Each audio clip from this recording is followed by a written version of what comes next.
Au nom du Père et du Fils et du Saint-Esprit, ainsi soit-il.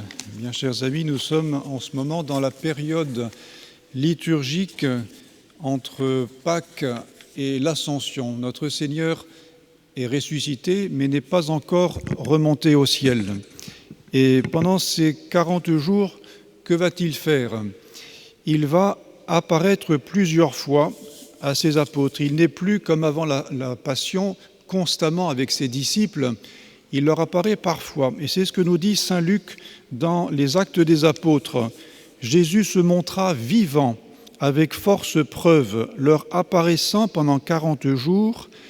Et que faisait-il pendant ces 40 jours? Il nous le dit, parlant des choses du royaume de Dieu. Voilà ce que notre Seigneur a fait pendant ces 40 jours, parlant des choses du royaume de Dieu. De quoi a-t-il parlé pendant ces 40 jours? Eh bien, on peut le penser du catéchisme, des sacrements, comme par exemple ce qui n'est pas mentionné dans l'Évangile, le sacrement de l'extrême-onction, la prédication, les difficultés qu'ils auraient à rencontrer plus tard lorsqu'ils seraient partis. Notre Seigneur n'a pas laissé d'écrit. Il a sans doute écrit, notamment, c'est dans l'Évangile, il a écrit sur le sol au moment de l'épisode de la femme adultère, mais il ne nous a laissé aucun écrit. Notre Seigneur Jésus-Christ a beaucoup parlé, il a enseigné, il parlait constamment, il parlait beaucoup. Et cette prédication orale de notre Seigneur Jésus-Christ n'a pas été entièrement mise par écrit. Saint Jean nous le dit, ici on devait mettre par écrit tout ce que Jésus a dit et fait. L'ensemble des livres que contient la terre ne pourrait pas suffire pour raconter tout ce que Jésus a dit et a fait. C'est une façon un peu hyperbolique d'expliquer les choses, mais pour bien faire comprendre que notre Seigneur a beaucoup parlé, a beaucoup enseigné. Et un peu plus tard, quelques apôtres, 4 évangélistes, ont décidé de mettre cela par écrit. Et ça nous a donné l'Évangile. Mais on se rend bien compte que l'Évangile qui est écrit, qui est très important, est très réduit par rapport à ce que notre Seigneur a dit et a fait. Et par conséquent, ce qui est plus important, c'est justement ce que Jésus a dit. Et c'est ce qu'on appelle la tradition. La tradition, qu'est-ce que c'est avec un T majuscule? C'est l'ensemble des vérités qui ne sont pas écrites, qui n'ont pas du moins été écrites tout de suite, mais qui ont été transmises. Il y a la Sainte Écriture, donc l'Ancien Testament, mais surtout pour le Nouveau Testament, l'Évangile, les Actes des Apôtres et les Épîtres. La Sainte Écriture, c'est une des sources de la révélation. Quand on veut savoir ce que Jésus a dit et fait, on va regarder dans l'Évangile. Mais ça n'est pas suffisant. Tout n'est pas dans l'Évangile. Il y a beaucoup d'autres choses qui ne sont pas dans l'Évangile, qui ont d'abord été dites, puis transmises oralement, et ensuite mises par écrit, expliquées, explicitées dans toute l'histoire de l'Église. Et c'est cela, la tradition, un ensemble de vérités qui n'ont pas été écrites, mais qui ont été transmises. Transmettre, c'est tradere, ça a donné le mot tradition. Comme on se rend bien compte, ces vérités qui n'ont pas été écrites dans l'Évangile, elles sont très nombreuses. Elles sont antérieures à l'Évangile et aussi elles sont très fiables, très fidèles.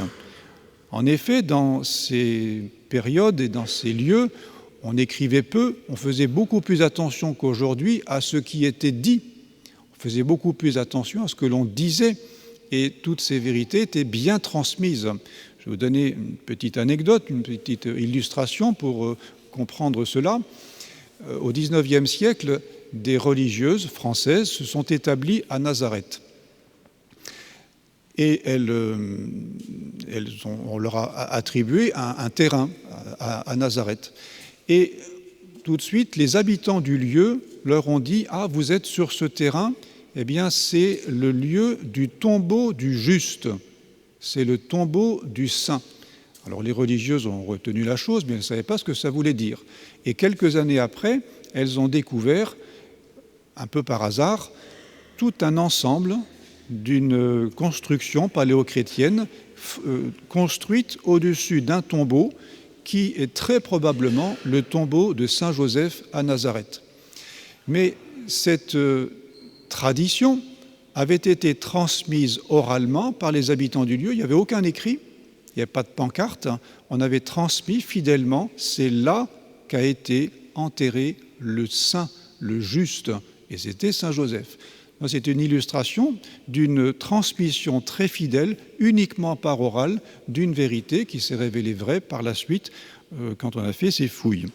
Eh bien, dans les premiers temps de l'Église, de l'Évangile, eh bien, les fidèles se transmettaient très fidèlement les vérités qu'ils avaient entendues de notre Seigneur et qu'ils avaient entendues des apôtres. Et donc, on a une transmission très fidèle des vérités révélées par notre Seigneur Jésus-Christ. Et c'est cela, la tradition. Comme le dit le Concile Vatican I, la révélation divine est contenue dans deux lieux. La révélation divine est contenue dans les livres saints, d'une part, et dans les traditions non écrites. Voilà ce que nous dit le Concile Vatican I, c'est l'Écriture sainte et la tradition. Et où sont contenus ces enseignements? Comment, aujourd'hui, en 2024, pouvons-nous connaître cet enseignement de la tradition, avec un grand T? Eh bien, c'est facile à comprendre. Les apôtres avaient entendu notre Seigneur parler et ils l'ont transmis fidèlement à leurs auditeurs, qui ont eux-mêmes transmis fidèlement à ceux qui suivaient, et ainsi de suite. Et au fur et à mesure que l'Église progressait dans l'histoire, on a mis par écrit ces choses-là. Les pères de l'Église sont très importants. Ils ont mis par écrit, ils ont compris des choses parce qu'ils étaient très proches de cette prédication des apôtres. Et c'est pourquoi, si l'on veut bien comprendre l'Écriture sainte, il faut lire les pères de l'Église. Donc les pères de l'Église. Il y a aussi dans la tradition les œuvres d'art. Les œuvres d'art parce que les artistes ont mis dans des statues, dans des œuvres d'art picturales, ce qu'ils entendaient. Ainsi en est-il de l'Assomption. L'Assomption de la Vierge Marie, eh bien, ça a été tout de suite l'objet d'œuvres d'art et qui ont été transmises fidèlement. Il y a aussi la liturgie. Dans la Sainte Messe, les textes de la Sainte Messe, eh bien, font partie de la tradition. Ça nous a été transmis fidèlement. Pourquoi la messe de Paul VI n'est pas traditionnelle? Parce qu'elle a été fabriquée. On a voulu faire table rase de la liturgie traditionnelle pour fabriquer autre chose. Alors que la liturgie, c'est quelque chose qui est transmis. On sait très bien que les textes de la messe nous ont été transmis. C'est la tradition avec un grand T.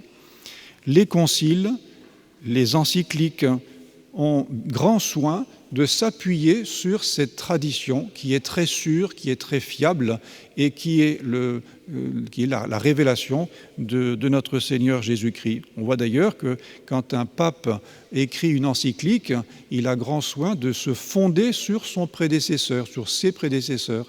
Il a grand soin de se fonder sur les pères de l'Église, sur l'Écriture sainte, de ne pas inventer quoi que ce soit, de se fonder sur la tradition qui a été fidèlement transmise.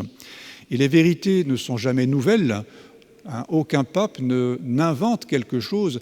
Il se contente d'expliquer, d'expliciter ce qui n'était pas très clair, ce qui n'était pas très explicite, ce qui était implicite, et de le rendre plus clair, plus explicite. C'est le rôle du magistère. Le rôle du magistère n'est pas d'inventer des vérités nouvelles, mais de transmettre le dépôt. Transmettre le dépôt, transmettre, c'est la tradition. Et comment transmettre pour les générations futures, si ce n'est avec des définitions très précises.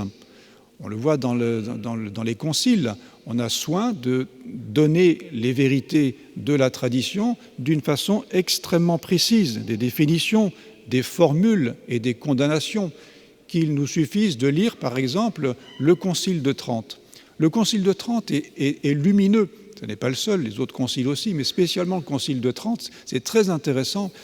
Le Concile de Trente donne des définitions très précises, il les explique et il donne des condamnations en formulant l'opinion contraire et en condamnant cette erreur d'une façon telle que quand on a lu le Concile de Trente, on sait parfaitement ce qu'est la tradition, ce qu'il faut croire.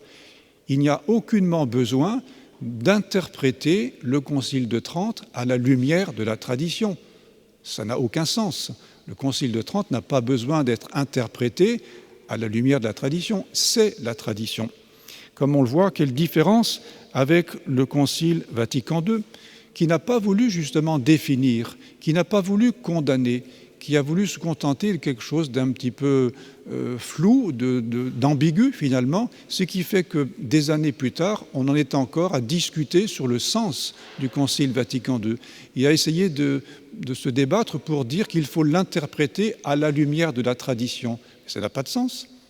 Un concile, ce n'est pas fait pour être interprété à la lumière de la tradition, c'est la tradition, ça devrait être clair. Alors, mes bien chers frères, soyons attachés à cette tradition. On nous appelle parfois catholiques traditionnels, traditionnalistes, ou qu'on réduit en tradis. Eh bien, est-ce que c'est utile ? On se demande bien ce que serait un catholique qui ne serait pas traditionnel, puisque la religion catholique, c'est une tradition. Donc c'est comme dire qu'un cercle est rond.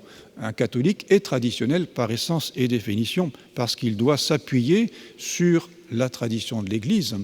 Donc, bien sûr, on le fait aujourd'hui parce que c'est plus commode pour le distinguer de catholiques qui ne seraient pas traditionnels, mais sachant que nous sommes catholiques, pleinement catholiques, parce que nous sommes traditionnels. Et saint Paul, qui nous demandait de nous méfier des nouveautés, disait qu'un jour, il viendrait un temps où les gens seraient agités par le désir d'entendre des choses nouvelles. Eh bien, saint Paul dit ceci aux Galates, parce que les Galates n'étaient pas très fidèles, ils étaient un petit peu lassés d'entendre la même chose, alors ils recherchaient des nouveautés. Et saint Paul leur écrit, c'est une très belle lettre, « Je m'étonne que si vite vous vous laissiez détourner de celui qui vous a appelé en la grâce de Jésus-Christ pour passer à un autre évangile. Non certes qu'il y en ait un autre, seulement il y a des gens qui vous troublent et qui veulent changer l'évangile du Christ. » On se croirait aujourd'hui. Et il continue. « Mais quand nous-mêmes, quand un ange venu du ciel vous annoncerait un autre évangile que celui que nous vous avons annoncé, qu'il soit anathème. » La vérité ne change pas. Et il continue, « Nous l'avons dit précédemment et je le répète à cette heure, si quelqu'un vous annonce un autre évangile que celui que vous avez reçu, qu'il soit anathème. » C'est une condamnation. Pas le droit de changer l'évangile, pas le droit de changer la révélation, pas le droit de changer la vérité. En ce moment, est-ce la faveur des hommes ou celle de Dieu que je recherche? Mon dessein est-il de complaire aux hommes? Si je plaisais encore aux hommes, je ne serais pas serviteur du Christ. Alors, mes bien chers frères, aujourd'hui, demandons à la Vierge Marie, gardienne de la foi, de nous maintenir dans la vérité catholique, dans la tradition de l'Église. Au nom du Père et du Fils et du Saint-Esprit, ainsi soit-il.